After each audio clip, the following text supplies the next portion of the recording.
Hello team, welcome to another ATP Geopolitics video with myself, John from MS Pearce. The Ukraine War News Update, first part thereof for the 17th of December 2024. We're going to go straight to where we normally start, Ukrainian General Staff figures for the Russian losses for the day before. All the usual caveats apply. 1,600 personnel lost is a real uptick from what we had yesterday. Started going down towards 1,000 mark. That's a big increase in lost personnel. I think there might have been quite a few attacks in the Kursk Oblast. There are varying reports of the numbers of North Koreans who have perished, but also, of course, along the rest of the front line, particularly hot as well. 4 tanks is down, 15 armoured personnel vehicles, just below the daily average, is also down, and so is 8 artillery systems. So downtick in those, but an uptick in the personnel, and quite a big uptick in personnel. 70 vehicles and fuel tanks is high in that category as well. That might suggest that they were more infantry-led attacks, and that could be supported by some video evidence that is out as well. Okay, let's look at a couple of other jigsaw pieces to see whether we have an accurate picture of what's going on. First of all, we're going to go to Andrew Perpetua, who has said he doesn't have another, I think this is what, third, fourth day in a row, we haven't had, maybe even longer, a loss list from him. He said, it's so frustrating trying to catch up after falling behind. We spent Sunday finishing the backlog, but Sunday ended up being a train wreck of a day where we had like 3 days worth of content all come out in a single afternoon. And we say, okay, we will do Monday at 10,000% effort, finish it ASAP and work on Sunday, but then Monday ended up having like a 4 days worth of content. So now everything is a mess. In other words, there's just so much video footage showing so much destruction coming out. He said, we finished Monday like 70% and did error correction for a third of Sunday though.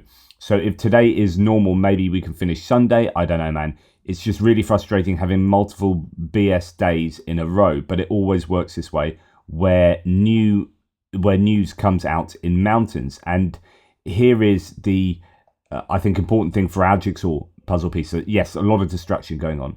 Also, as an aside, a hilarious number, of course, to take that rhetoric with a pinch of salt, hilarious number of Russians are dying. It's so many, a comical number every single day. So yes, it's just it's an anecdote, it's a trend indicator, I would say. But if Andrew is finding large numbers of personnel dying on a daily basis on the video feeds, then, you know, and then we see some large numbers as well in the general staff figures, then we can possibly think that, yeah, things are indeed very tough for the Russians on the front line, but of course, as we know, for the Ukrainians too. Now, talking about Russian deaths, it's I think pretty remarkable that Putin let this out the bag. I reported this in one of my videos yesterday, said I would talk about it in this one. So people go to the front voluntarily, he has said Putin. But I mean, it's some of the other claims that he had here, more than 1,000 being recruited every day. So let's listen to Putin on this. So here's a number. This year, on average, more than 1,000 people are enlisting for military service under contract every day. People go to the front voluntarily. So he is saying that the Russians are recruiting 1,000 a day. If the UK was recruiting 1,000 members of the public to the armed forces a day, 30,000 a month, we would have like tripled the size of our armed forces in like 6 months or something like that. I mean, it's a ridiculous number of people. And of course, you wouldn't need to do that in peacetime. So, okay, Russia at war. But to need 1,000, to admit that you are recruiting just voluntarily 1,000 a day. I mean, yeah, he may be lying. He may be saying that number, you know, maybe inflating that number. But in order to inflate that number, you must think that people need to hear that number. The only thing I take away from this is that huge numbers of Russians must be dying in order for there to be recruitments of 1,000 personnel a day. That's 30,000 a month, and that's where it was some time ago when they're saying, my goodness, you know, they're losing 1,000 a day, recruiting 1,000 a day. That's, you know, pretty horrific. He's now coming out and saying, yep, we're recruiting 1,000 a day. And we're actually now under the impression they're losing 1,500 a day, which is a net loss, a considerable net loss each month, if that is indeed true. So there are lots of variables there. Are the general staff figures correct? Is Putin telling the truth here? So on and so forth. I mean, is he undercooking the number? Is he overcooking it? You know, what's the rationale for him saying all that? Now, North Korean soldiers are a legitimate target, or they are legitimate targets for Ukrainian military, according to a US official. So that's Matthew Miller. He warned that if North Korean troops crossed the border into Ukraine to fight for Russia, that would mark a serious escalation in the war. This is what, my goodness, what, we're like 3 years in and we're now starting to hear the rhetoric we need to hear, which is you guys are the ones escalating, not us, not the Ukrainians. This is not escalation to allow ATACMS to be fired deep into Russia, as Donald Trump has said, and indeed talked about yesterday in that disastrous press conference. This is the Russians escalating by utilizing foreign troops in their war against Ukraine. That is escalation. That should be a red line we are declaring on you, rather than painting our own red lines, which has been what's happened all too frequently. Now, here we have, in fact, what I'm going to do is just pause that a little bit. Lots of dead. Oh, what is going on? Pause. Lots of dead bodies seen on footage like this. This is supposedly, the implication is these are North Koreans getting hit with cluster munitions. Ukraine says 200 North Koreans were killed in the past couple of days. Russia says 187. I don't know where Jankiv's got that number from. And the US, the ones who wouldn't even admit North Koreans who were planning to fight while 8,000 of them sat right on the Ukrainian border, say at least 30 have been killed. So there are differing claims about North Korean casualties in the Kursk Oblast. Now, there is a lot of footage to support this.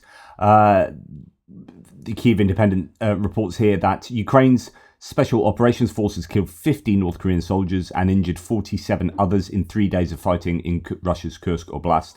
The unit said on the 17th, that's today, the Special Operation Forces published footage of first-person view drones successfully targeting soldiers and equipment on a battlefield, and you can go and watch that variously. Here, I can't show it to you, but there are lots of videos of Russians or North Koreans in these kind of wintered wheat fields, if you like, just scattered by these FPV drone hits.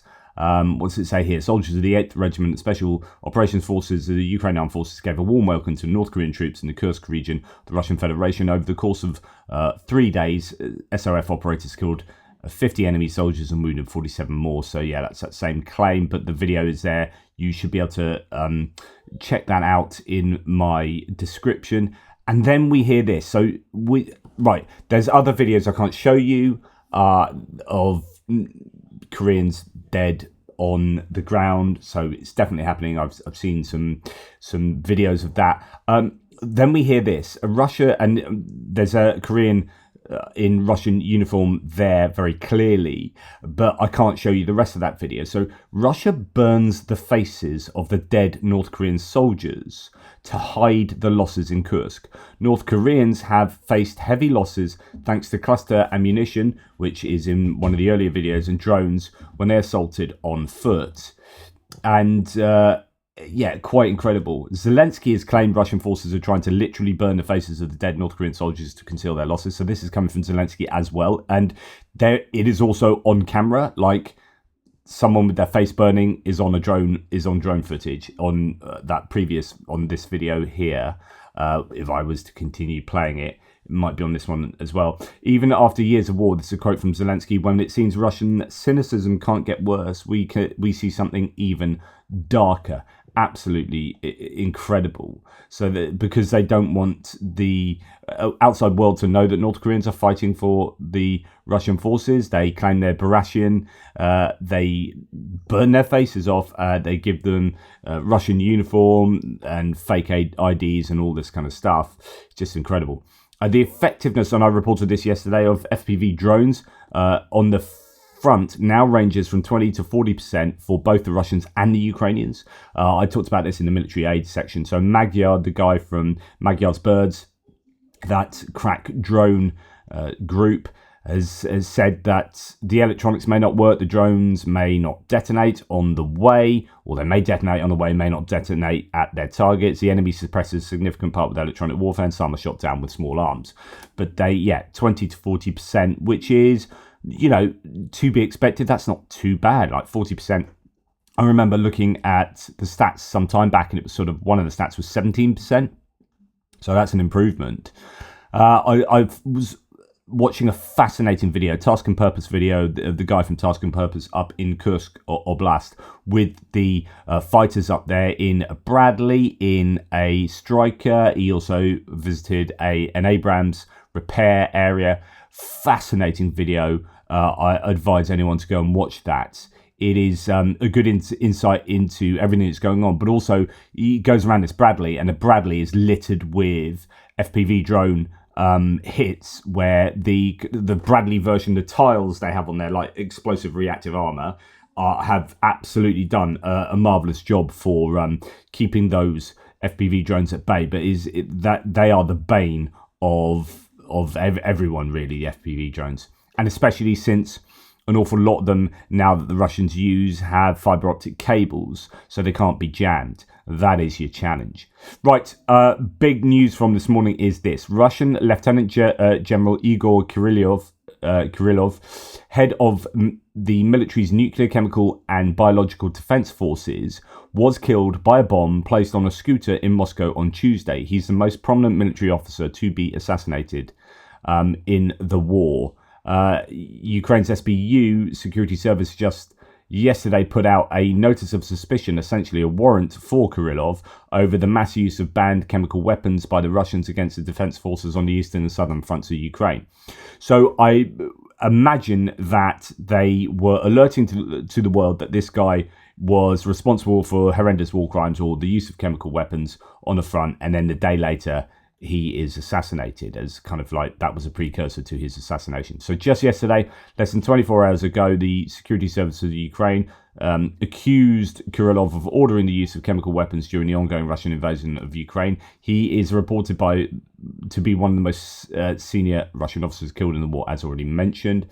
And then we also hear that, and there is video of the explosion, or nearby the explosion, and lots of people who came out were with their mobile phones sort of looking at the end result. His assistant also, that's Ilya Polikarpov, was killed. His wife confirmed this to TASS, the media organization. Medical services say that both immediately died after the explosion. The bomb was reportedly filled with shrapnel. So that's a major assassination in Moscow of a pretty high up person and his assistant. Wow. Moving on to distance strikes, we have air defense forces shooting down 20 of the 31 drones sent into Ukraine. Another 10 were taken out by electronic warfare, and one was still in the air. So that's potentially all 31 drones were taken out, but they did cause damage with falling debris, as you would expect, as we see routinely. Air defense is active in Kyiv and the region. Lovely cup of tea. Excellent. Air defense is active in Kyiv and the region. Shaheds are flying, so they have been out and about, and they have been taken out as well. I saw imagery yesterday. It was really frustrating, but it was very interesting until the person decided to move the camera, and then he missed like the key bit but it was a Shahid that was taken out with electronic warfare, and you could see it, and it just started just falling out the sky, and then the camera went mental. I was like, no, what are you doing? But yeah, so electronic warfare is playing a really important part. Now, it's quite interesting as well from that Task and Purpose video. There is talking about electronic warfare on things like Bradley's, and he said you got to watch out, because if you start trying to block in certain frequencies, you block your own communications, and you can block your own precision guidance for your own weapons that are being shot as well. Whether that be something like a precision, an Excalibur shell or something like that, I presume. Yeah, pretty interesting there. Okay, moving on to other bits and pieces. So the US will consider North Korean troops entering Ukraine. So they've not entered Ukraine, although there are some reports they are down in Donbass. But yeah, that was a rumor. I'm not sure it's true. But the US has said that if North Korean troops enter Ukraine, that will be an escalation. Yes, yes, yes. And that's what we talked about earlier. State Department spokesman Matthew Miller said that if they cross Ukraine, it's an escalation by both Russia and North Korea. That's what we want to see, that kind of rhetoric. Now, Russia will not accept any freeze on the war in Ukraine. We are not satisfied with this. And that's the Russian permanent representative to the UN, Nebenzia. Now, he's a guy that Peter Shishito, the foreign minister for Hungary, stated that they had let off of sanctions. So the EU tried to sanction him, the Russian Olympic Federation, I think, Olympic Committee, and who else? Someone else as well. But he was one of them, and Hungary managed to get him off the list. So he's obviously given a backhander to Hungary. But it's interesting that they are saying, no, we're not going to have a freeze on a war. You keep hearing, and Trump says this, that Russia really want peace. No, they don't. They're not interested in peace. No one appears to think that they are particularly interested in peace. Putin still has maximalist intentions, I think, for Ukraine. Yeah. Right, we're going to go on to some economic stuff, some indicators that are not looking good for Russia. Jane Kyiv says the pain in the Russian equity market never ends. Over the 6 months, the relentless sell-offs, and many of Russia's biggest companies having lost more than 60% of their market cap valuations. Here is just an infographic with most of these entities making, almost all of them, making losses over the last 6 months, or going down in value, I should say, which is, that's a little bit troubling for Russia. Now, the Russian corporate bond yields index is now 1-to-1 inverse correlation with Putin's chances of not being eaten by hordes of starving Russians. Now, bonds. What are bonds? I've talked to you about this before. I had to go and just do some research again. I was looking at videos of best videos to explain bonds and articles. And in the end, I was on Investopedia and this kind of asset management. So bond yields have gone sky high here. Now, in the end, the best explainer was this Guardian article from a year ago when bond yields were going high in the UK. So what are bond yields and why are they at a 25-year high in the UK? Okay, so that's not the case anymore, but it's to do with inflation expectations, etc., etc. Now, this is the best explainer I've seen. So a bond is a form of loan that investors make to a borrower or bond issuer. Governments, companies, and other organizations issue them to raise money.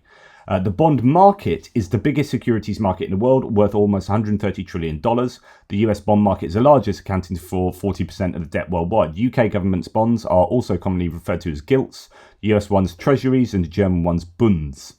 Bond yields represent the amount of money an investor receives for owning the debt as a percentage of its current price. So, for example, if you had a $100 bond, that's $100 of government debt or corporate debt. They owe you, but if you get $10 that year, then that has a yearly bond of 10%, right? Okay, but things change, right? So when the price of a bond falls, yields rise. So in other words, 10% sounds really good of $100, but then what happens if the price of the bond can fluctuate? So the bond can go down and be only worth 50. So I presume to compensate for that, the yield has to go up because now it's worth less. You want a bigger percentage of that. So I guess the bond yields going up is an indicator of the value of the bonds going down, which is okay. So all the cost of the bond. Let's just finish this before I confuse myself. When the price of a bond falls, yields rise. The yield is also commonly referred to as an interest rate or the cost of borrowing to an issuer. Rising bond yields suggest a dwindling appetite to own the debt among investors, which can be influenced by a range of factors, including an issuer's ability to pay. So for governments, this centres on the prospects for the economy and national finances. So if your economy is looking very, very bad, then it might not look like the government can raise enough money to pay back those bonds. So the bond prices or come down as a result of that and yields go up. So it's kind of a reflection of an economic status. Inflation expectations also have a significant impact. This is because inflation undercuts the future value of money received for owning the debt. This means investors could demand a higher yield to compensate for the risk. So if inflation, it goes up, then you want a higher yield to compensate for that higher inflation. Let's read a little bit of this. So why are yields rising now? And this was a year ago. Investors are betting that the world's most influential central banks will keep their official interest rates set at high levels for longer than previously anticipated. Now think about Russia. The interest rates are really, really high. Okay. As central bank rates determine the interest commercial lenders receive for depositing money with them. In turn, this affects the rates those banks charge on loans and savings and influences a wider market for bonds. Inflation has remained stubbornly high this year. So you got interest rates really high in Russia. You got inflation really high in Russia, having surged after the COVID pandemic and Russia's invasion of Ukraine. Meanwhile, economic growth has been more resilient than expected, despite the most aggressive round of interest rate increases in decades from central banks. Investor appetite for bonds also depends on supply and demand. The economic shock leading to ballooning government budget deficits has boosted the number of bonds issued to finance them. Central banks have also stopped buying debt through their post-2008 quantitative easing programs, including the Bank of blah, blah, blah, blah, blah. Okay. Right. So you're getting a sense that it is an indicator. These rising bond yields are an indicator that things are not going well in the economy. These are corporate bonds, which are, as according to Jay and Kyiv, so these are raised by corporate entities to try and raise money. Those bonds are going sky high. Now, Evgen Istribin says, yesterday the EU imposed sanctions against the second largest Russian developer, PIK. So you've heard the construction market has gone awry. We are hearing that developers are in a lot of trouble. The company shares are trading at a 5-year low today. The bond yield is 24.5%, but these are bonds in dollars. The yield is 24.5% in dollars. These are harbingers of default. In other words, it's not looking good for this particular developer, for developers in general, for the Russian economy. So bonds are in a bit of a sticky situation, or at least the bonds are in a place where it's reflective of the terrible economy. Now, Moscow Stock Exchange dived to 2,420, its lowest since March 2023, having lost 30% of its value in 7 months. Interestingly, Russia's central bank delayed liquidity tests on banks amid rumours massive VTB bank could be on the verge of collapse. That would be huge. I think, is that the third biggest bank in Russia? That's the Russian stock market at the moment. Again, it's not looking good, is it? And that will be reflective of this image there. So, yeah, very challenging times. And then we hear that Russian coal industry is in a crisis. Anton Goroshenko says, due to the loss of Western markets and a sharp decline of demand in friendly countries, Russian coal companies have closed 9 months of 2024 with a loss of 91 billion rubles. That's about $875 million. This is a record among all Russian economic areas. My goodness, it is, it is not looking good at the moment. So according to Rostat, half the enterprises in the industry, which includes more than 30 single industry towns and hundreds of thousands of employees, have become unprofitable. About 150,000 people work in the Russian coal industry directly, and over 500,000 more work in neighboring areas in 2020. 30 monocities, there is usually just one major employer, have about 1.5 million Russians living in them who directly depend on the coal industry for survival. That's really interesting, those monocities where you get like a coal mine in the middle of nowhere and a town develops around that, and then the entire town is dependent on the coal industry, on that being I guess a profitable entity. And as soon as that isn't profitable, then arguably it just kills the town.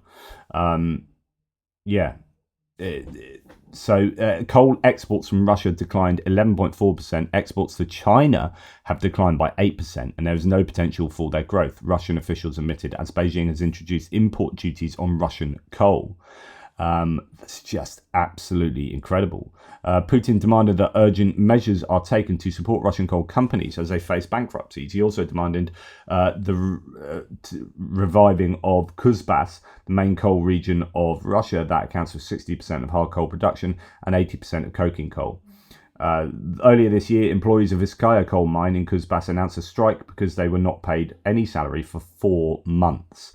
Local Telegram channels often discuss that Russian coal miners will be sent to war, and not paying wages is one of the steps to force them to sign up as volunteers, continuing shadow mobilization in Russia. Wowzers. So, yeah, it's all looking pretty challenging for the Russian economy at the moment. Now, I did have another one laid up. So, you know those 2 tankers that went down yesterday? Apparently, they were... I've got to find it, actually. Give me 2 ticks. Right, here it is. So, a Crypto Wiki thread. So, the 2 Russian tankers that broke apart yesterday in the Kerch Strait reportedly split along welds created when the ships were modified in a botched attempt to meet safety regulations. Numerous safety rules were being violated when the ships sank. Someone else here says, built 55 years ago as a regular tanker until the 1990s when its hull was shortened to river sea standards. In other words, this was a river should only have been used on a river, and it was out at sea full of oil in rough seas. So Russia cut the vessel's center and then welded the stern and bow, forming a huge seam in the middle. Today the seam came apart after a powerful wave hit it. Crypto Wiki continues, more details have emerged of the specific design flaws that caused the tankers to disintegrate in a severe storm east of Crimea. As previously reported, both ships were old, 55 and 51 years respectively, and didn't meet maritime safety standards. According to the publication Progyon, both ships were shortened by cutting out their central section and welding the stern and bow together, in what seems to have been a botched attempt to meet International Maritime Organization standards. Both vessels split along the weld. The vessels were Soviet-era Project 1577 oil tankers designed for use on rivers and in calm coastal waters. They were being used to transport fuel oil and heavy fuel from Saratov on the Volga River and across the Sea of Azov to Port Kavkaz on the Kerch Strait. The ships had been queuing to unload at Port Kavkaz, but was delayed to damage caused to the port infrastructure by earlier Ukrainian attacks. Volgoneft 212 was supposed to have left the Kerch Strait on 30th of November. The storm struck just as it was unmoored to begin docking. Neither ship was meant to be in the sea in stormy conditions. They were both classed as river vessels. They were subject to Soviet and Russian rules about the type of sea conditions in which they were allowed to operate, which prohibited their presence in very rough seas. Volgoneft 212 was rated as a MPR 2.5 vessel. This indicates suitability for navigation in coastal waters with wave heights of up to 2.5 meters and wind speeds of up to 24 meters per second. Volgoneft 239 was classed as OPR 2.0, rated for waves of up to 2 meters and wind speeds of 21 meters per second, so even less. At the time of the sinkings, the waves were 3.4 meters high and wind speeds reached 24 meters a second. Neither vessel was designed to cope with such conditions. It's possible their captains chose to keep their places in the port queue rather than seeking safety in the harbour. The vessels were guilty of other safety violations, as is common with Russia's shadow fleet. Neither vessel had an automatic identification system switched on. The Volgoneft 212 had last switched on its AIS transponder on the 3rd of December and the 11th of December for the Volgoneft 239. This is despite the SOLAS 7488 convention mandating the use of AIS on ships with gross tonnage of over 300 cubic meters, engaged in international voyages, and on ships with a gross tonnage of 500 cubic meters or more not engaged in international voyages. The crews were also equipped only with life jackets rather than immersion suits, another regulatory violation. The Russian authorities have now opened a criminal investigation against the company operating the vessels on suspicion of violating safety rules. And unfortunately, it has caused already an environmental catastrophe. Anapa, which is a coastal town there, may have to forget about being called a resort city for a long time, says War Translated. The storm is bringing more and more petroleum products to Anapa's beaches from tankers that sank in the Kerch Strait. The oil slick has already contaminated up to 35 kilometers of coastline. Currently, the oil slick is moving toward Anapa's central beach. I mean, that's horrendous, isn't it? Horrible. Yeah. So now Anton Gerashenko reports that European countries with access to the Baltic Sea will start requesting insurance coverage for Russian tankers carrying oil, the Financial Times and Bloomberg reported. According to the publications, the lack of insurance for or refusal to provide it will be considered as a reason to add the vessels to the sanctions list. The example of tankers already there shows that such sanctions make it difficult for Russia to use its shadow fleet for oil exports, the FT said. 12 European countries with access to the Baltic Sea intend to start requesting insurance when passing Russian tankers, Bloomberg reported. According to the agency, they include Denmark, Estonia, Finland, Lithuania, and the Netherlands, Norway, Poland, Sweden, and the UK. Maritime authorities will request insurance documentation from ships passing through the Danish Straits, the Gulf of Finland, and the Straits between Sweden and Denmark, European officials told the FT. The scheme was agreed at the meeting of the Joint Expeditionary Force of the Nordic countries in Tallinn on Monday. The Treaty on Freedom of Navigation does not allow obstructing the passage of ships that refuse to comply with the requirements of European maritime authorities, Bloomberg noted. However, all such cases will be recorded.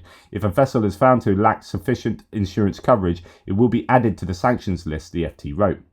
Similar measures will be taken against tankers whose crew ignore insurance requirements. Estonia has already started requesting insurance, but for July and August received responses from only about 40% of transit ships, Bloomberg reported.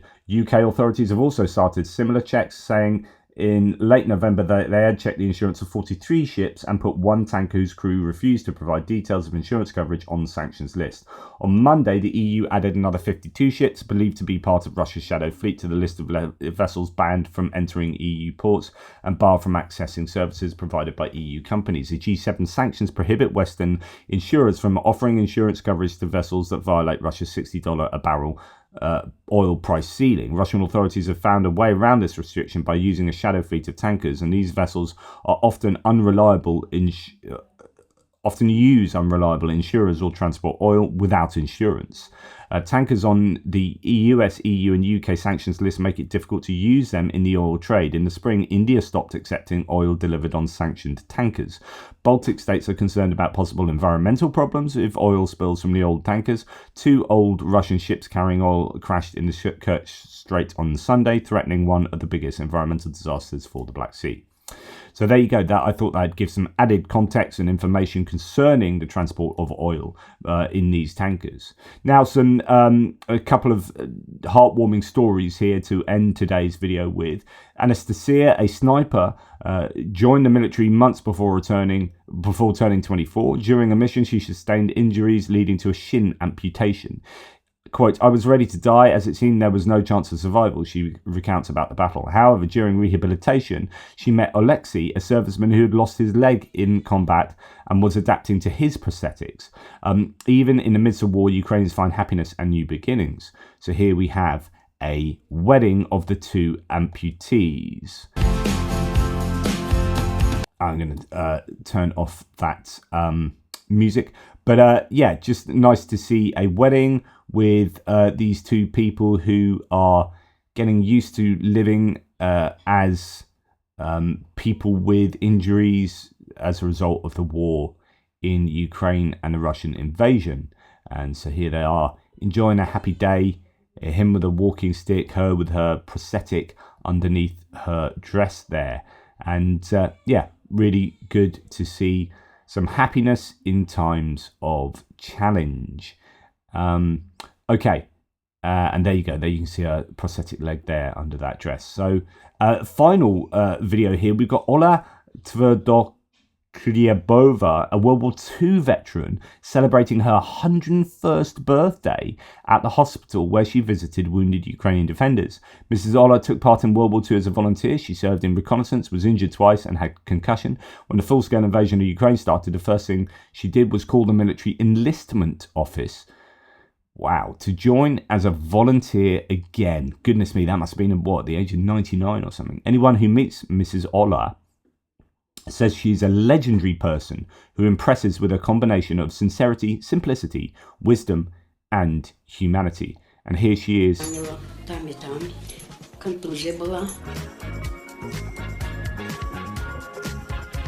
turn it off because I get a copyright on the music. Yeah, just pretty incredible that she's good. She's more bloody mobile than I am, I can tell you. I'll have a tea to you, my dear. What a legend. Incredible. What a life. Anyway, that's enough from me. take care, you all. And by the way, thank you so much. We smashed the target. I put a poll out about what we do next. I think Car for Ukraine wants us to do a third truck because we have now pushed past our second truck, and we are at 21,655 euros. It's just absolutely incredible. So well done to you guys. And it looks like Starsky, who is part of this, I think he's moving house, he's a bit MIA basically. And we might take on one of his trucks. So if you guys are up for that, let me know what you think in the poll that I put out today, but I'll probably make a decision irrespective. Whatever. Yeah. Just when we think we've finished, we did that with the first one, raise the money for the first truck, and then another one. Okay, we've done that one, and now do we take on another one to help out to get this across the line, to get the whole campaign, help get it across the line. You guys have been absolutely phenomenal, but let me know. Take care, guys. Please like, subscribe, and share, and I'll speak to you soon.